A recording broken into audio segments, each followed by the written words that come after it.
গাজওয়া হিন্দ মুসলিম মুশরিকের মধ্যে যুদ্ধটি কি হয়েছে নাকি হয়নি, দয়া করে বলবেন। এটা একটু লম্বা উত্তরের কাজ আছে, শুনুন, বুঝে নেন। আমাদের সমাজে দুই শ্রেণীর মানুষ আছে। এক শ্রেণীর মানুষ হচ্ছে হতাশ, আরেক শ্রেণীর মানুষ হচ্ছে উদ্যমী। তো উদ্যমী যারা, তারা কাজ করে, দাওয়াতের কাজ করে, তারা খুঁজে বেড়ায় না কোন জিনিসটা কখন হয়ে যাচ্ছে, কখন হবে, এটা খুঁজে বেড়ায় না। যারা হতাশ, তারা খুঁজে বেড়ায়। হতাশ মনে করে যে আমার আর কিছু করা হবে না, এবার যদি কোনো মাহাদি এসে তাহলে আমারে উদ্ধার করতে পারবে। নাউজুবিল্লাহ। মাহাদির অবস্থায় খুঁজতে থাকে তারা, কারো অবস্থায় বসে থাকা ইসলাম বলে না। ইসলাম বলে তোমার যা দায়িত্ব সেটা পালন করো, মাহাদি আসলে আমরা যাব, দেখব। এই এক গোষ্ঠী হতাশার মধ্যে লিপ্ত।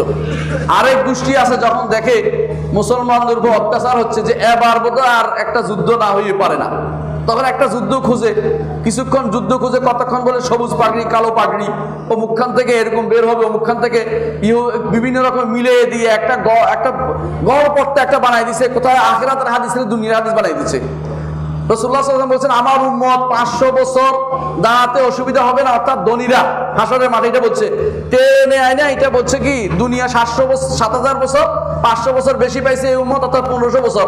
1500 বছর পার হলে যদি জীবিত থাকে, ওর লোকে ধরিয়ে দেবে, কোথেকে আনছেন উম্মত, এটার মধ্যে শেষ হয়ে যাবে। এই জাতীয় কিছু মানুষ জিনিস বানাইয়া হাদিসের কথাকে বাস্তবে এখনই নিয়ে আসতে হবে, চিন্তা বসে থাকে। গাজওয়া হিন্দ এইটা হাদিসে আসছে, কিন্তু কোথাও বলা হয় না যে শেষ জীবনে হবে, অর্থাৎ এই উম্মতের শেষ সময় হবে, সহিহ হাদিসে বর্ণিত হয় নাই। বানোয়াট হাদিসে আসছে, বানোয়াট হাদিসে আমরা দলিল নেই না। এই জন্য গাজওয়া হিন্দ আগেও হয়েছে, প্রথম শুরু হয়েছে মোহাম্মদ বিন কাসিমের সময়, জানেন আপনারা এটা। তারপর মোহাম্মদ ঘুরি করেছে, সুলতান মাহমুদ গজনবী করেছে 17 বার, তারপর করেছে মোহাম্মদ ঘুরি, এরা সবাই যুদ্ধ করেছে। এই যুদ্ধ হয়ে গেছে, এটাই হচ্ছে ইবনে কাসিরের মত, এবং এটাই হচ্ছে সত্যনিষ্ঠ আলেমদের মত। এখন ভারতে হিন্দুস্তানের কষ্ট দেখে আমার আপনার অনেক কিছু মনে হয়, তার সঙ্গে সঙ্গে গাজওয়া হিন্দ নিয়ে এসে ছবি দেখাইয়া কান্নাকাটি করে এই যে জিনিস বের করার কোনো দরকার নেই। যদি আবারও হয়, আবার হইতেও পারে, কিন্তু এটা ওইটা নয় যেটাকে বলা হয়েছে। আবহাওয়া যেন যেটা সুসংবাদ দিয়েছেন, এখানে হাদিস হচ্ছে অনেকগুলো, 2টা হাদিসের মধ্যে একটা শুদ্ধ আর একটা দুর্বল, আর বাকিগুলি ভালো। যেটা বলা হয়েছে যে যদি আমি, আবহাওয়া বলেছেন, যদি আমি গাজওয়া হিন্দ পাই তো আমি মুহাররার, কিন্তু পান নাই তিনি, এর আগেই তিনি মারা গেছেন, আবহাওয়া যুদ্ধ পান নাই।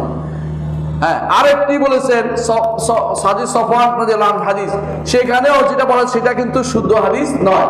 তাহলে বোঝা গেল যেই ভুলটা হয়েছে সেখানে এটা হচ্ছে ওই ঘটনাগুলোকে টেনে এনে বর্তমান সময় নিয়ে আসা। আচ্ছা, এর চেয়ে খারাপ অবস্থা যখন আসবে আগামী 20 বছর পরে, এরপর দেখুন আরেক গোষ্ঠী বের হবে, গাজওয়া হিন্দ আসে না কেন, এরপর খুঁজে টেনে বের করতে হবে একজনকে। এই জাতীয় কাজ আমাদের কাজ নয়। যদি যুদ্ধ হয়, যুদ্ধ তৈরি হওয়ার আপনার কোনো কাজ নেই। কিছু মানুষ আছে গাজওয়া হিন্দের জন্য তৈরি হচ্ছে, এর চেয়ে নিকৃষ্ট কাজ আর কিছু হতে পারে না।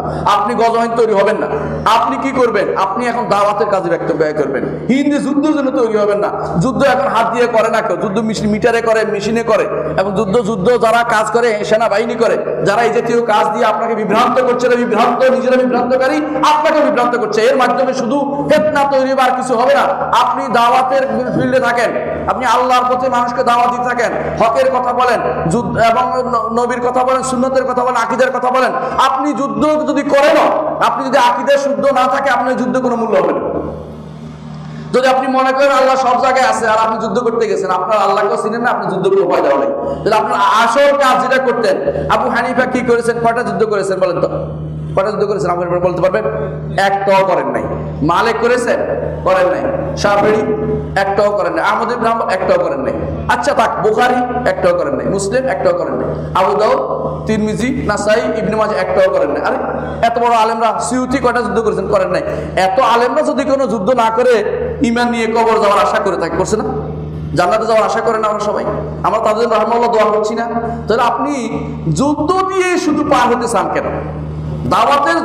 দাওয়াতের ক্ষেত্রে মেইন জিনিস হচ্ছে যুদ্ধ হচ্ছে সর্বশেষ কাজ, তাও সক্ষমতার উপর নির্ভরশীল। সক্ষমতা ব্যক্তিতে হয় না, রাষ্ট্র দিয়ে হয়, এটা বুঝতে হবে। একজন মানুষ একে একে কিছু করতে পারে না। মুহাম্মদ রাসূলুল্লাহ সাল্লাল্লাহু আলাইহি ওয়াসাল্লামের সময়ে যতক্ষণ পর্যন্ত তিনি সক্ষম হয়েছিলেন না ততক্ষণ পর্যন্ত তিনি কিন্তু যুদ্ধ শুরু করেন নাই। যখন সক্ষম হয়ে গেছেন তখন তিনি মক্কা জয় করেছেন। এর আগ পর্যন্ত প্রতিরোধ করেছেন, তখন এর আগ পর্যন্ত নিজেরা ঈমান আকীদা নিয়ে সারা দুনিয়ায় দাওয়াত দিয়ে গেছেন। এইটাই কাজ। আমরা দাওয়াতের কাজে সময় ব্যয় করি, গজওয়া হিন্দ না খুঁজি। গজওয়া হিন্দ আমরা মনে করি হয়ে গেছে, যদি কেউ মনে করে প্রক্রিয়া চলছে, যদি আবারও হয়, সেটা যখন হবে তখন অবস্থা দেখা যাবে। আগ পর্যন্ত তৈরি হবেন না, কোন রকমের ট্রেনিং এ যাবেন না, কোন রকমের প্রশিক্ষণে যাবেন না, কোন রকমের এই জাতীয় যারা করছে বিভ্রান্ত মনে করবেন এরা ফিতনাবাজ, এরা সমাজের মধ্যে সবচেয়ে সমস্যা তৈরি করাকারী এবং এরা ইসলামের দুশমন ছাড়া কিছু নয়। এদের দিয়ে কি করেছে কিছুদিন আগে জানেন? আইএস বের করেছে না, মুসলিম বিশ্বের ক্রিমগুলিকে নিয়ে গেছে, নিয়া মরুভূমি, ইরাকের মরুভূমিতে নিয়ে একদম সবগুলি শেষ করে দিয়েছে। এখন কই? এখন আর কেউ নাই। কারণ এটা সালাকি করে মুসলিম বিশ্বের যুবকদেরকে নষ্ট করার জন্য, ঈমান থেকে দূর রাখার জন্য, আকীদা থেকে দূর রাখার জন্য এবং দাওয়াত থেকে দূর রাখার জন্য এরকম কাজগুলি করে থাকে। এই জন্য এদের থেকে সাবধান থাকবেন, এটা ঠিক নয়, এই কাজগুলি করা কখনো উচিত হবে না।